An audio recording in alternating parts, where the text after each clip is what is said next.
Hello, everybody who is joining me live tonight. Thank you so much for being here. Hello to everybody on the audio experience. Thank you for listening on the replay. I think you're all going to enjoy this. If you listen on the replay, take note of everything I'm saying. You're not going to be able to see the slides that I'm going to put up tonight, but have a really good listen. The podcast is becoming more and more popular. You know, I'm hearing like loads of people tell me how good it is and retweeting it and, you know, kind of getting in touch saying they're listening to it from all over the place, which is brilliant because it is. I mean, the podcast effectively is the audio of all of these live broadcasts. So if you can't make one of these live broadcasts one night, do get over to iTunes, search for Act on This TV, all one word. You'll find the Act on This TV audio experience. Subscribe to it for free. And if you ever miss one of these broadcasts, you can just literally go and listen to the audio wherever you are. So you've got no excuse not to take in the information. And so just saying before we started, it's the start of a new week. It's Monday. If today hasn't gone the best it could have gone, don't worry. We've still got plenty of time to make up for it this week. Let me know if you're doing anything exciting. I saw Kim said she's going to London tomorrow. What are you doing in London, Kim? I've missed your comments. And John says, I've got an audition for Here Be Dragons. I don't know what that is, but it sounds great. What's Here Be Dragons? It sounds like a Disney thing or something like Here Be Dragons. What is it, John? Is it like a Game of Thrones thing or what? It sounds wicked. I don't know what Here Be Dragons is, though. But I want to be in it. But good luck with the audition, anyway. This is what we're going to talk about tonight. It's going to help you, actually, with this, John. What we're talking about tonight is something that I kind of specialise in and is just... It's probably the thing that I'm most passionate about because I think it's the biggest thing that will change your life when it comes to having success. Kim's off down to drama school classes in London. Okay, well, this is going to help you with that as well. This is the thing that I think like just drives everybody to being better, and that is, it's one word, it begins with C. It's something that we all need in our lives, and that is confidence. So I actually run a program specifically on confidence. I open it just once or twice a year exclusively to a group of actors. It's called Bulletproof Actor, Unstoppable Confidence, Infinite Success. And that's where I look at confidence in super depth, actually over a 5-week course with live coaching in a really kind of close group environment. What I'm going to talk about tonight isn't actually included in that course. This is actually something that I've never coached people on before, but it's been something I've been thinking about today, about how I have improved my confidence even on top of the stuff that I coach people in Bulletproof Actor. But if you go to bulletproofactor.com and you want to find more about that, you can actually register to get on the early bird list for the next intake, which will probably be January or February. What we're going to talk about tonight, though, if you've done Bulletproof Actor, there's a few people on here who have, this is completely new, and you should totally stay on here and listen to this as well. I'm going to bring up some slides, and we're just going to talk a little bit about really why confidence is so important. Give me some hearts or give me some comments if you think like your confidence is where you want it to be, where you need it to be, or if you think you could do with a little bit more confidence. And let me know where you feel least confident, whether that's in your acting career, out your acting career, in the audition room, out of the audition room, in your personal life, in relationships, whether it's in the gym and you're like, you know what, I can't go into the gym because I don't feel like I'm in good enough shape, and I walk in, everyone's going to look at me. And you just don't want to even, you can't do anything about the shape you're in because you can't build up the guts to get over the fear and the confidence for even going in. Fanny says, how are we defining confidence? Basically, confidence for me, ultimately, it's interesting, isn't it, the definition of confidence? For confidence, the definition of confidence for me is being authentically true to myself in every environment that I'm in. And really, yeah, a lot of it is kind of like speaking up, isn't it? In not being walked over, being able to go into a room and hold your own, not feeling inferior. It's so multifaceted, confidence. It'd be interesting to know what your definitions of confidence are. How do you know you're being authentic? When basically you're not putting a front on, you're not lying, you're not pretending you're great when you're not. You know when you're being authentic. It's almost like a gut feeling rather than. It's like a state of being rather than a thing. When you're being authentic, it's like you're not trying to please everybody. You're not trying to be somebody else. You're like, this is who I am. I'm 100% completely unapologetic for who I am. And I don't actually, maybe you want people to like you. I certainly want people to like me. But I'm so confident in myself and have so much validation in myself. I'm going to talk about that tonight.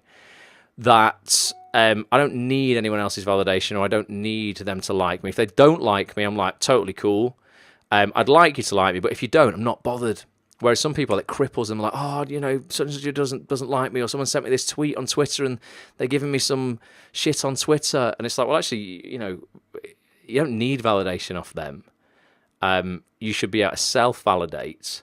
And that person, 9 times out of 10, you probably don't even know. It's probably just some loser who's just found your, I don't know, video or picture or something that you posted and has decided to troll you.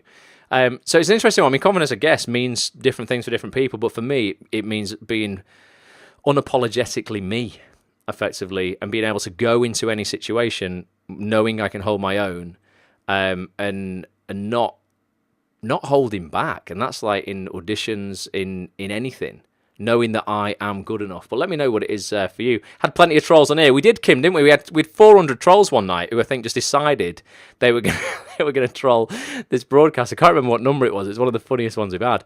I want to ask a question first of all, and that is, can confidence be authentically manufactured? So that's what I was talking about, confidence and authenticity, Fanny, is confidence should be authentic. It shouldn't be like, I'm just going to pretend everything's okay when it's not, and because I think you can see through that straight away. And when people are like not authentically confident, they go into situations and they kind of like overcompensate, don't they? They're all jazz hands, they're over smiley, they're over familiar. It's forced. Authentic confidence isn't forced, but it can be authentically manufactured. Please don't be fooled into thinking that people are just born with confidence. It's literally one of the greatest lies society has told you since you were born. You'll hear it all the time, that phrase, oh, people are born with it. It's not something you can learn. You can, and you can authentically manufacture confidence as well. It's actually manufactured through 3 C's, and I coach these in Bulletproof Actor. They are... First of all, they are courage. You need courage initially to start, commitment, and then you gain capability through that. That equals confidence. We're not going to look at that tonight. We're going to look at something a bit different, though. You can manufacture confidence, and I'm going to show you a way to do that tonight. 3 simple steps that you can actually practice, rinse, and repeat this week. I've been doing it. I'm going to show you how I've been doing it, and I promise you it works. So, fingers crossed. It's going to help you, but take note. If you need to as well, if you're watching on the replay, there's a copy of this PDF that I'm using the slides underneath this video. Just click a link and you can download it. Tonight, if you're watching live, take some screenshots if you like, but you'll be able to get the PDF tomorrow. So as an ambitious person, which you all are, on the road to success, right, you know firsthand, as do I, how challenging it is sometimes to achieve those lofty goals. We've all got, and we've talked about them a lot, and I'm going to make you talk about them a lot towards the end of this year as well in a few weeks, because 2018 is nearly here. I want you all setting goals again like we did last year. It doesn't seem 2 minutes since we started doing that, actually, but I will be ramming that down people's throats, really, because I think it's so important. But the road to success is literally littered with potholes and unexpected curves, okay? A friend of mine has been thrown one of those today. Her dad has ended up in hospital yesterday after heart problems, had to have a procedure today. And I promise you, all the piddling little things she was worried about in and out of her acting career no longer matter today, because she had this jolt of realization. But life will throw you shit like that. The acting industry will throw you shit like that. It is literally littered with potholes and unexpected curves that you will be thrown. You need, though, a consistent feeling of confidence if you want to make it to the finish line and rise victoriously. I've seen somebody today... I was reading some text from someone today, not sent to me, but sent to someone that I know, and I'm like, man, they're like so close to giving up, because they don't feel confident in themselves. And that's mainly down to step 2 we're going to look at in this process today, actually, and that includes everything to do with validation. So we need more confidence. Give me some hearts if you want more confidence. Give me some comments on Facebook if you want more confidence. I think it's something that we could all do with a boost in all the time. It's not arrogance. It is confidence. You can see the hearts coming through. So tonight we're going to look at an effective 3-step sequence to help you increase your confidence for good. And I mean this is for good. This will throw you into a perpetual cycle of gaining more and more momentum in and out of the acting industry to keep your confidence literally sky high, unstoppable, if you continue to rinse and repeat what we're going to look at tonight. Let's have a look. What's John saying here? I used to be one of those losers that wanted to stand on what? Diane Vickers? Wasn't Diane Vickers a pop idol auditionee? I don't know what you're talking about, John. But good for you, Diana Vickers. Remember that? Diana Vickers wears no knickers. We digress. Let's go. Step 1, right? Step one is dead simple. I want people to start looking to learn one thing. Now, I'm going to explain this because you're going to be like, what the hell does this guy mean, right? Step one in this process of 3 things is to learn one thing. Now, what I mean by that is not actually go out and just learn one thing in terms of I'm going to do this in the acting industry. Learn one thing from everything that you take action on. Okay, it's very different. As an informed viewer, I know you're all informed viewers on here because you're here regularly. If you've sought out this broadcast, you're going to be thinking on a slightly higher level already. So we're going to skip past the part where I normally harp on about the importance of taking action for building confidence. I'm all about action. I believe it's everything. It really is. You can talk and talk and talk, but if you ain't going to do anything about it, you might as well just shut your mouth. Okay. And what did we look at on a couple of Mondays ago? We looked at a great quote a couple of Wednesdays ago. I think it was in the book club, wasn't it? And it said, it's basically small deeds done are better than, great deeds, spoken about or planned. Doing things is way, way more important, even if they're small, than talking about all these grand things you're going to achieve in and out of the acting industry. So you already took action, literally by being here tonight, with the desire to get better. I hope you've all got the desire to get better. I'm guessing you all have. Perhaps you made that call to an agent this week, last week, today, whatever. You emailed that casting director, you shot that video you've been meaning to shoot for months, or you pitched your idea to someone about a show, etc., etc., etc. So you might have taken that action already. Okay, we all know how important that is. But this one thing I'm talking about is actually talking about what you learned from taking that action. So we read Gary Keller's book, super powerful book. I've got it in my hand right here. Big yellow book called The One Thing, basically. And if you've not read this book, if you go to actonthis.tv, we covered this in the book club for a whole month. Go to actonthis.tv, click in the top left-hand corner of the screen, and you'll see some horizontal lines. Click it, a vertical menu will pop out. Click into the search box and just type in The One Thing, and you will find these book club replays that you can watch, okay? And basically, the book talks about doing the one thing. You ask yourself the question each day, what's the one thing I could do right now that's going to make everything else easier or unnecessary? We're kind of asking a similar question when we've taken the action that I've just spoken about. Okay, so and we all know that success isn't about trying to do a million things. It's about doing one thing exceptionally. Okay, so similarly, instead of trying to derive 86 lessons from an audition that you just had, I went in and I should have done that, or I'm autopsying it and I should have done that, and then remember I made that mistake or I did that, and you're going over all these tens and tens of things that you might have done wrong. I want you to stop doing that, really, and we just want to start learning simply the number one best thing that you can from that action you took. So maybe you went into that audition and you knew that you hadn't learnt your lines properly. Forget all the other stuff you screwed up on. Okay, what's the one best thing you can learn from that audition experience? It's like, you know what? I need to prepare more. This is the thing. It doesn't matter if I'm a bit awkward in my pre-chat or, I fall over on the way in, or I miss a handshake or something like that. Forget all those other things. If you didn't prepare properly, that's the thing that I'm hearing from every casting director still to this day that people just ain't doing. Okay, so you look at what is the one thing, not all the other stuff, just what's the one best thing that I can learn from the action that I took, and that might be having the audition or making that phone call or sending that email, writing that play, putting on a show, etc., etc. So here in step one, you do that by literally asking yourself the question, what is the one best thing I can learn from taking action on this thing? And it works like magic. When you ask yourself a question, your brain literally outputs an answer, but it works the other way. This is why you've got to ask high quality questions in your life. Most people don't ask high quality questions. They don't say, what's the one thing I could learn from that action that I just took? They say something like, oh my God, what is wrong with me? Why can I never do anything right? When am I ever going to have success? When is anyone going to want to be with me?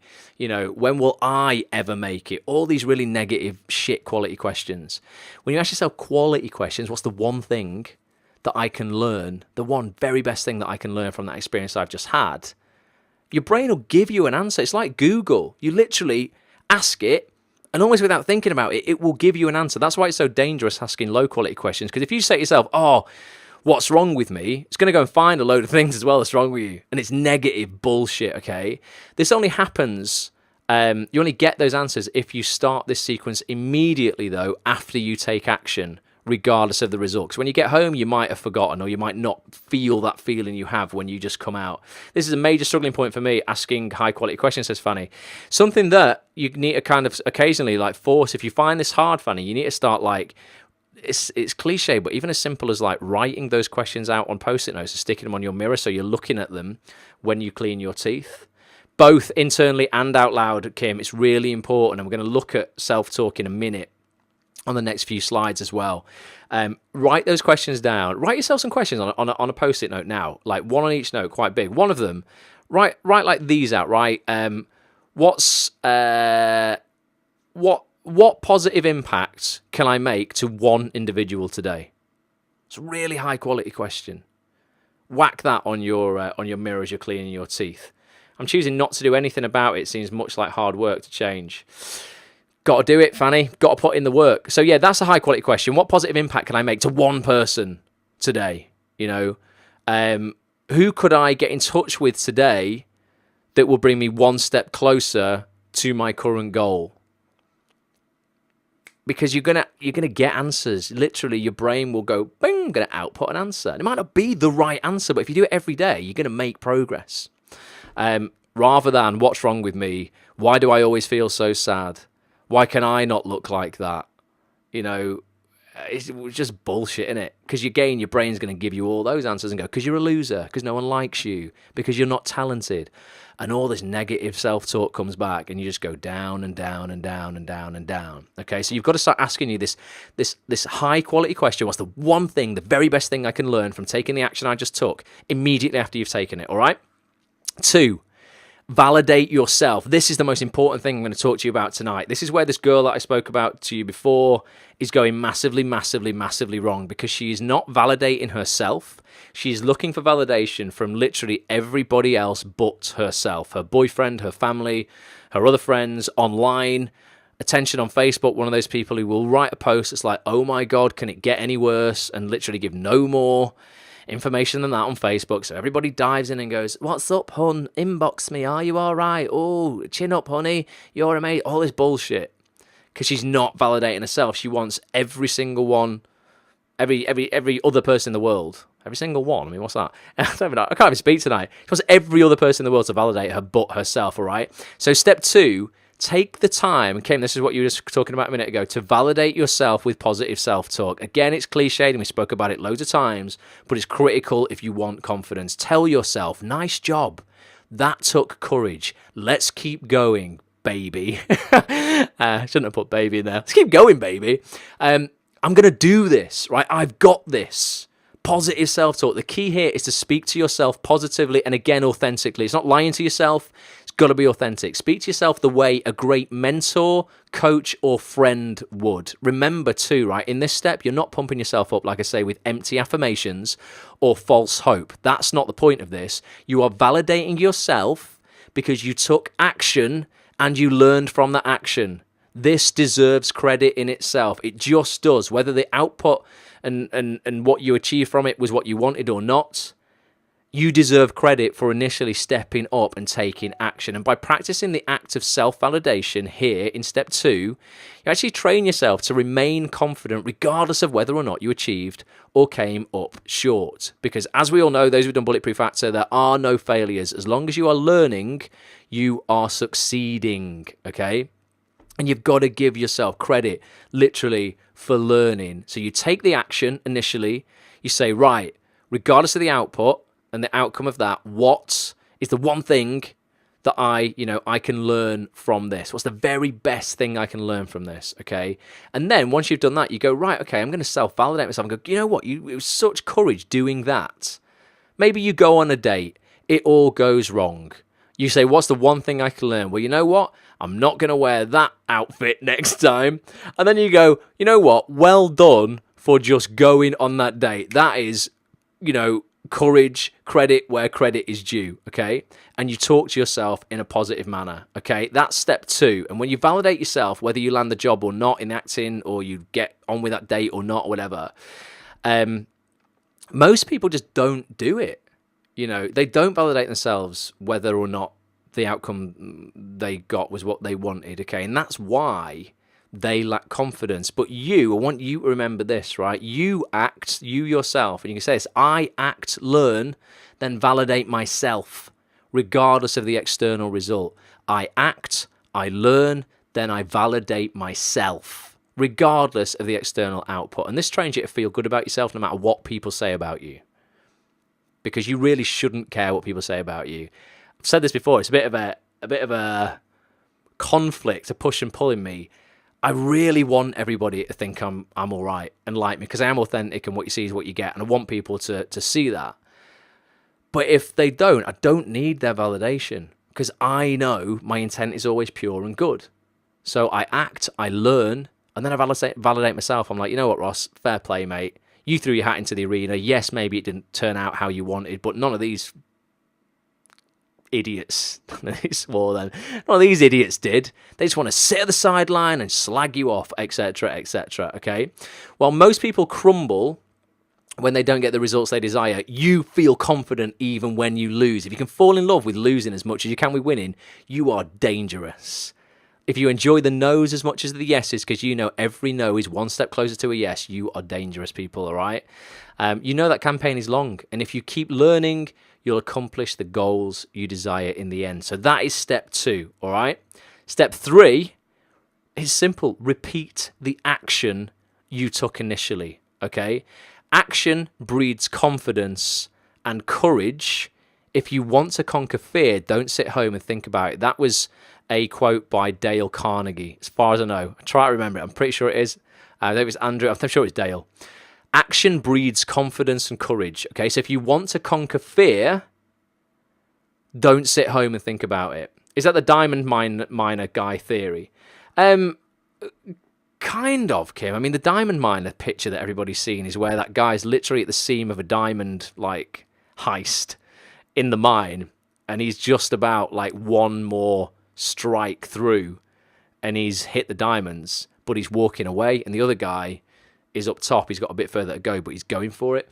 So I guess all of this kind of ties into that in a way. That's just repeating the action again and again and again and again and again, and every strike you make breaks through a bit more, Kim. It's a bit like, so this whole cycle, guys, is a bit like cutting down a tree. I don't know if you've ever done it, but you could get an axe and you can hit a tree 100 times, right? And if you hit it 100 times in 100 different places, it will not fall down. But if you hit a tree 100 times in the same place, I promise you'll smash right through it. And that's what this is about. It's about doing the thing, learning the best thing from it, validating yourself for doing it, then doing the thing again. And it is a formula, it's a sequence, and it just works. It's not sexy, it's not clever. It's literally just how life works, okay? But yeah, Carnegie said it best, you know, and it's why step 3 is just a simple call to action, and that is to repeat the action you took in step 1. So by repeating the action as soon as possible as well, you don't give yourself time to ruminate or overthink. Who's been on a fairground ride and has been queuing up in it, and they're overthinking it, and they're seeing other people go on it, and they're like, oh shit, oh god, oh it looks terrible, oh it looks terrible, it looks terrible. I did this at Alton Towers on the ride Oblivion. Sort of like really didn't want to go on it. It was only about 15, 16. I was like, I just don't want to do this. Rides aren't for me. Went on it, basically, just went, right, I'm going to take the action, and then I did it, and then was like, so I self-validated, was like, man, yes, man, you were courageous, you did it, you smashed it, and actually it was good fun. And we ran around and we went on it again another 8 times, literally on the trot, because there was no queue. There was a queue initially, and then there was nothing, and 8 times, I mean, I felt quite sick afterwards, actually, but it's because we, we repeated it, and we didn't have time to overthink it in between going round again. We just went, right, run round, and there wasn't all that trepidation in the queue. So if you can keep repeating the process you took in step 1, the minute it's all finished, fear just kind of evaporates. So in step 1, like I say on the slide here, you learned one important personalized nugget of wisdom. And that's when you ask yourself that question, what's the one thing? Okay, and that'll help you perform better from now on. So in step 2, you validate yourself with a positive self-talk we talked about, reminding yourself that by continuing to take persistent action, success is inevitable. So now there's literally nothing left to say, bar do it again, all right? It's time to get back on the horse and take another crack at it, whether that is sending more emails, making more calls, filming more videos. I feel like this every time I've published an episode of my vlog. I film it on a Monday and a Tuesday. I edit it Wednesday, Thursday, Friday, Saturday, Sunday. It takes forever to edit a 30-minute vlog. It just does when you care about, actually putting out decent content. And then I'm like, Sunday night, it's almost finished. Monday morning, it's done. And straight away, on a Monday morning, as today, I've been out doing it all again. There is no let up, It's just time to get back on the horse and take another crack at it. Every week, I learn something new. Every week, I validate myself by going, man, fair play. You're probably the only one in this space doing this. It takes a lot of effort, but, that's life. And I just do it again. And I can't believe I'm on episode 11 already. So your confidence continues to grow as you take more actions. Learn more from those actions and remind yourself that you're a champ for taking all these actions. All right. So again, it's action driven. The quality shines through though, Ross. I love the Ross Cam graphics. Thank you, Kim. Did a little bit of Ross Cam. I had to sneak out and film all that Ross Cam stuff on my phone, so Petch, who had the real camera, didn't know Kim. But yeah, thank you for watching, and thank you for everybody who's been commenting on it. Blows my mind, like, that people are tuning in and literally just watching me live my life. But I do very much hope it brings you value. Lucy says, I agree. Thank you, Lucy. It is like, it's hard work, literally. All of this stuff that I'm talking to you about tonight, I'm doing myself in my own life. My week this week comprised of this. Today, I've done a voiceover for a documentary the entire day. I've been vlogging the entire day. I come home tonight at 8 o'clock. I sit down. I plan these slides, jump on this live, 9 till 10. I go to bed. Tomorrow morning, I wake up. I vlog again all day, and I'm doing animation but voiceover all day. I'll come home. I will re-upload this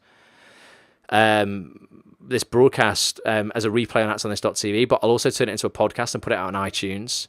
Then Wednesday, I'll be editing the vlog, and then I do a live book club on a Wednesday. Thursday, I will be editing the vlog, and I'll be re-uploading the book club from Wednesday. Friday, I do a podcast, catch up on emails, start editing the vlog again. Saturday, I edit the vlog. Sunday, I do my run, edit the vlog, and it all starts again on Monday. It's mental. But I'm just like, it's this sequence, basically. Doing it, learning from it, congratulating yourself for it, doing it again. Do it, learn from it, validate yourself for it, do it again, over and over and over and over and over and over. And it's grueling sometimes. And everyone who watches the vlog will be like, man, he just has such a good time all the time. It's amazing. And it is authentic in terms of what you're seeing is what I'm doing in my life. But it's bloody hard work. Even having fun sometimes is just hard work. But there is no substitute for it. And it's the only thing that's a leveler. If you watch the vlog this week, I talked to my agent about it. If you've not watched it, go to youtube.com/watch Ross, watch episode 10. I go and visit my acting agent, and you'll see what my relationship's like with my acting agent and what I think everyone's relationship should be with their agent. Go in, see them, have a brew, talk to them, plan. Don't be afraid to ask questions, put things forward to them. But you'll see me ultimately do everything that I'm talking about now over and over and over and over and over again in my own life, and it just works as long as you're enjoying it, and it makes you feel fulfilled. No, it does, Kim. It is, honestly. I have to remind myself every time when I'm feeling a bit overwhelmed, and I did this morning. I said on the vlog, I don't have to do this. I don't have to be on here live 9 o'clock. What are people going to do if I'm not? Not going to kill me, are they? I get to do it. I get to do all of this. What a privilege it is to be able to do all of this and make an impact. So why does this 3-step sequence increase your confidence for good? I'm going to tell you, okay, because people will be like, does this actually work? By repeating this sequence, you gain important knowledge. That's in step 1. You continuously remind yourself of your positive traits is step 2. And most importantly, you desensitize yourself to any fears you once had via doing it again and again and again. That's step 3. You're going to fall in love with this process of taking action if you do it right, whether that's in or out of your acting career. The more you act, and that means both, like act as in taking action and act if you're an actor. The more you act using these 3 steps, the more confident you'll become. You just will. A key side benefit of using this sequence is you quickly enter a massive perpetual state of action. That's what I'm telling you about how my weeks go. Before I know it, Friday is here. I'm like, my God, like most people are like, just like, want Friday to get here as quick as possible. I'm like, whoa, could we just hold off a little bit? Because it goes so quick when you're in a perpetual state of action. And this perpetual state of action all but guarantees you increased real world results, okay? These improved results become the cherry on top I should say of your core confidence. I put to your core confidence, but you know what I mean. It's the cherry on top of it all, basically. You gain all this confidence by doing this, but you actually achieve real world results by doing it as well. It just works. It isn't a load of nonsense. This is tried and tested. It's what I do.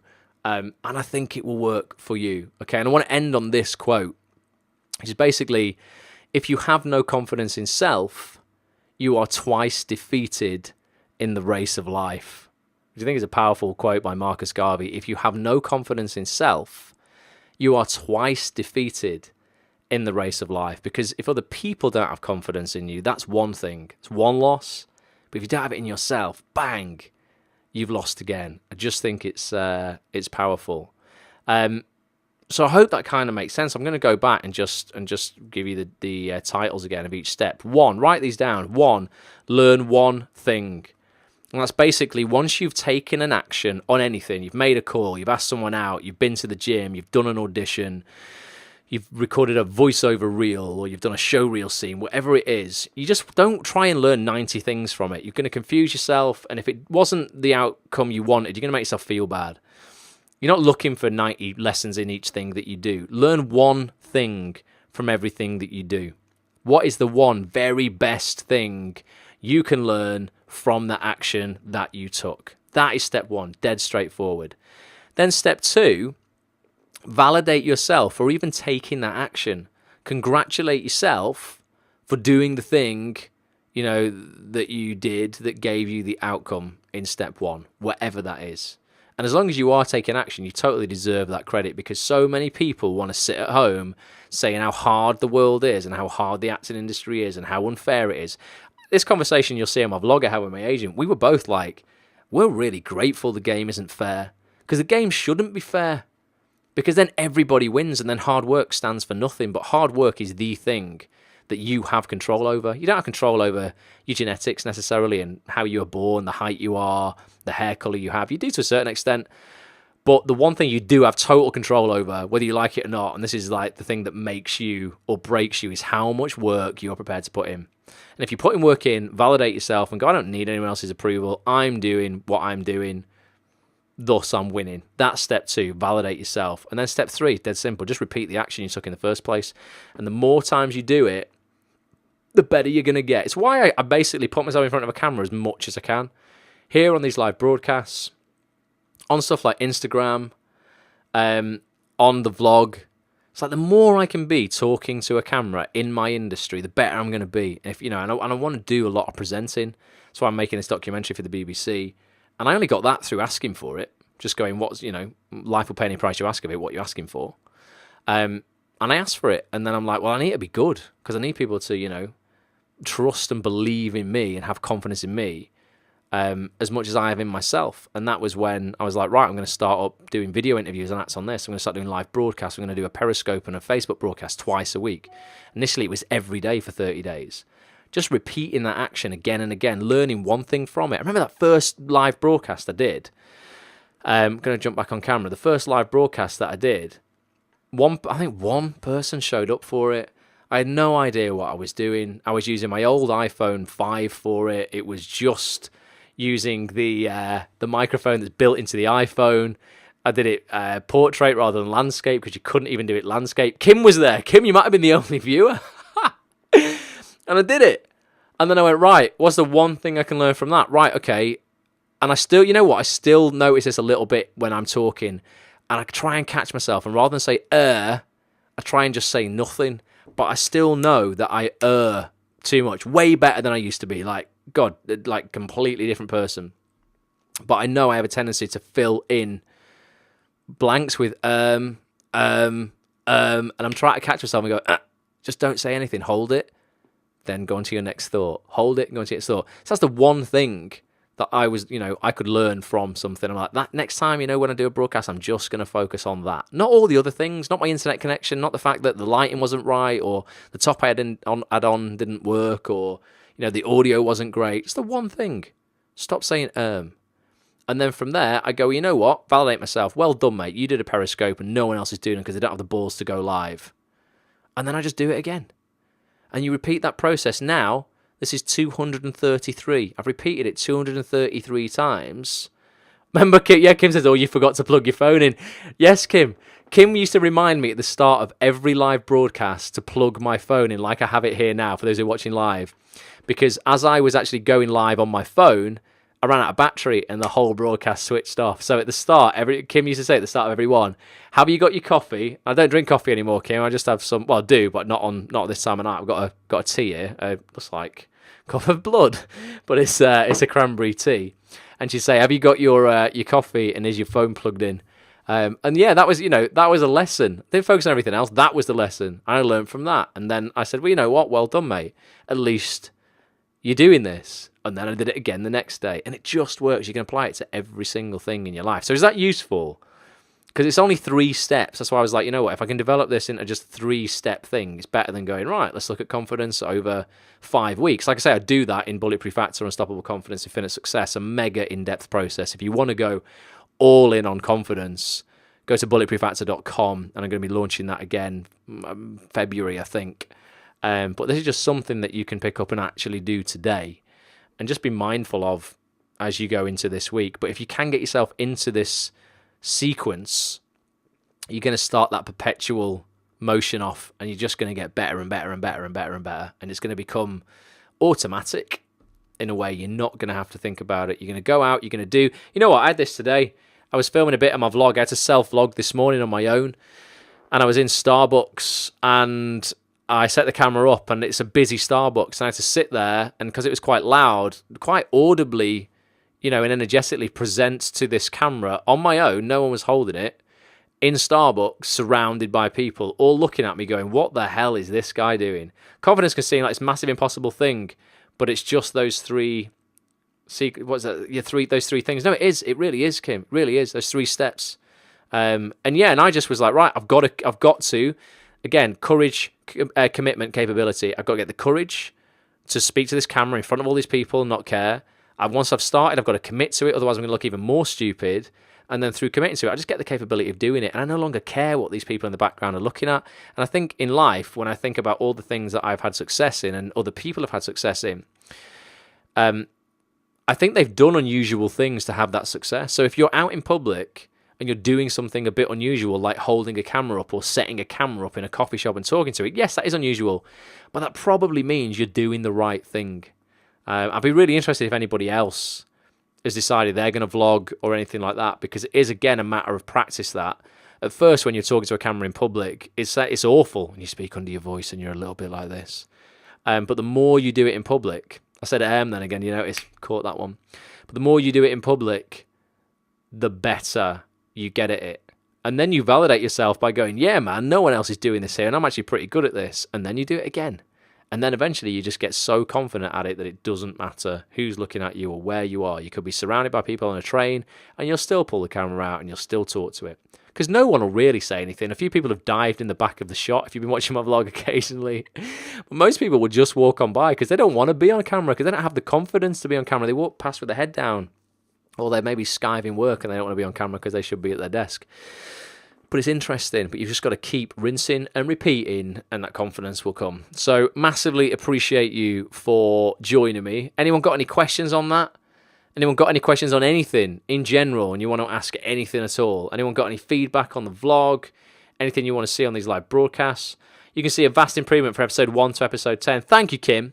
I think we've got into a groove on the vlog. We kind of know, again, formulaically what works. The vlog generally opens with shots of what's going on, cutaways, me doing a piece to camera, more cutaways, me going to an activity. We try and get 3 in each day, cover them. If that's going on, some days are going to be, duller than others, but I've got quite a bit going on in my life right now, so we try and cover 3 things per day, so it's kind of 6 things to look at on each vlog. Even Sean has improved. Yeah, he has. And Petch, the cameraman, who we get in front of the camera to do a challenge at the end of most episodes, just amazing. The guy is so incredible. Here's someone not caring about being in public. We took him into the Lowry Outlet Mall, a big shopping centre here in Manchester. I put him in the middle of the mall. I made him down half a litre of custard whilst I danced next to him singing a song. And then he had to cartwheel off, all in a public shopping centre. Because we've just done stupid things like that over and over again. We've got the confidence to do it now. Whereas I wouldn't have had on episode 1, Kim. No way. Loving Petch the Machine, says Helen. He is a machine. The guy's incredible. In episode 11, that's out next Monday, we filmed it today, he looks like Manuel out of Fawlty Towers because he's been doing a Fawlty Towers theatre tour. So he's got the tash. He looks like something out of the 80s. He's literally ridiculous. Awesome, though. I don't know if we're going to have him do a challenge tomorrow. We're filming in Media City. I'm doing 7 hours of this animation I'm doing for CBeebies. I don't know if we're going to get him to do a challenge or whether we'll just do something, I don't know, something a little bit nicer for him. But we will definitely make him do a Christmas challenge. And there will be an episode of Watch Ross coming out on Christmas Day. How do you like them apples? Basically, it's going to be a little gift for you all. You wake up Christmas morning and you're going to have a Christmas episode of Watch Ross. Kim just said eggnog. You know what? Eggnog would be a good one. If we can get non-alcoholic eggnog, though. Trying not to make him neck things that are alcoholic just because I don't think it's a responsible thing to put out on the internet. In case people try and copy him. That's why we didn't make him neck the mulled wine. We just made him sing a Christmas song instead. But yeah, check out the vlog if you've not already. In fact, you know what? Before we finish, I'll play you I'll play you a 60-second trailer of the vlog that came out this morning. It's episode 10. You'll see me do all kinds of things, from going back to Act for TV, the acting class where my acting career kind of took off and started. You'll see me going to visit my agent, Jane Hollywood. You'll see us launching, making an order for our first lot of Master and Monocle t-shirts. That's the new fashion label for men that I'm creating. And you'll see Petch do possibly the best challenge ever in the Lowry Centre with that custard. Anyone got anything on Facebook they want to ask before I show you this clip? Speak now or forever hold your peace. John Fisk is still in the house, I think. Jamie Begg's still in the house. Let me know if you are. Anyone got anything on Twitter or Periscope? If not, I will play you this little clip, and I'll see you Wednesday for the book club. We're going to be looking at, again, one more chapter of this book. For those who are watching live now, you'll see it on the screen. At Left Brain Turn Right, Anthony Mindell's book. Anthony Mindell is a top LA actor. No, he's not. Well, he was an actor. Now he's an acting coach. He's a great guy, though. Mixes personal development and acting coaching all in one. Top bloke. We're going to be looking at another chapter of his book. See, I said again then. I should have just said, so we're going to be looking at another, pause while you think of the word, chapter of his book on Wednesday. Something I've got to get better at. So I can't say better at. This is what I'll be taking from this broadcast. What's the one thing I can learn? Still saying a little bit too much. And that's it. I'm not looking at anything else. I don't care what I looked like, what the feed was like, anything else. And then I say, well done, Ross, because at least you did a broadcast. And I go, you know what? Do it again. I go, all right, then let's do it Wednesday night. And I go, all right, nice one. I've ended up saying what? Bye for now when you finish your radio show, Kim. It's my little catchphrase, isn't it? Bye for now. Everyone started saying it. It's ridiculous. I started saying it because my mum used to always say it on the phone. She was like, hello, Ross. Okay, love. Bye for now. She doesn't really speak like that, actually, at all. But I got it off her, so you can blame her for that. But it has become slightly synonymous with the end of these broadcasts, hasn't it? Right, I'm going to love you and leave you guys. Thank you for being here. Really do appreciate you. Like I say, watch Ross, search for it on YouTube. And also, I want to remind you about this. I'm going to pay for somebody's Spotlight subscription if you're an actor. If you subscribe to Watch Ross, dead simple. Just go to youtube.com/Watch Ross. Subscribe. Hit the notifications bell so you'll get an email every time I put an episode up, so you'll never miss one. Leave a comment. Every comment you leave on an episode counts as an entry to this prize draw. I'm going to draw somebody on New Year's Eve. If I draw you, I pay for your Spotlight subscription. It's worth 150 quid. If you have already paid your Spotlight subscription, I'm just going to wire the money into your account. And if a Spotlight subscription would be useless to you because you're not an actor, I'm going to buy you something cool anyway. Bobby says his mum says buy at least 5 times because she's Irish. Yeah, Irish people, maybe they do.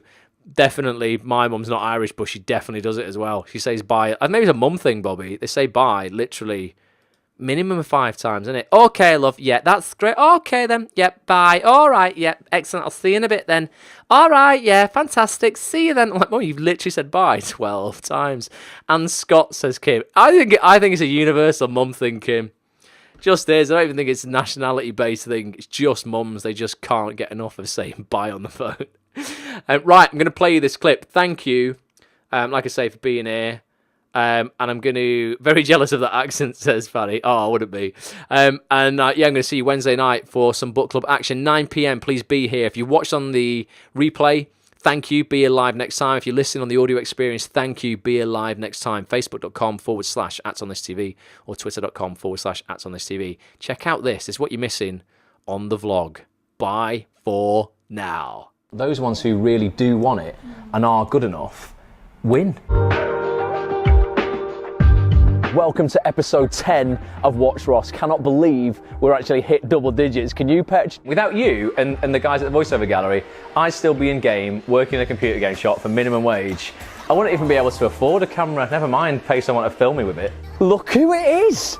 Wow, this place has changed. There is not any woman in the land out there with all the qualities that apparently I require. 999, 1,000. I was like to go the extra mile. 1001. And this was with Juliet Stevenson and Peter Capaldi, who went on to be Doctor Who, which was great for my show reel because then 3 years later, whatever, I had Doctor Who on my show reel. 2, 1, Petch next.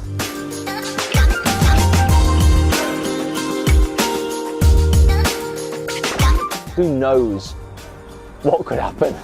It's all gone dark, Petch. I'm getting a bit worried. Let's get out of here.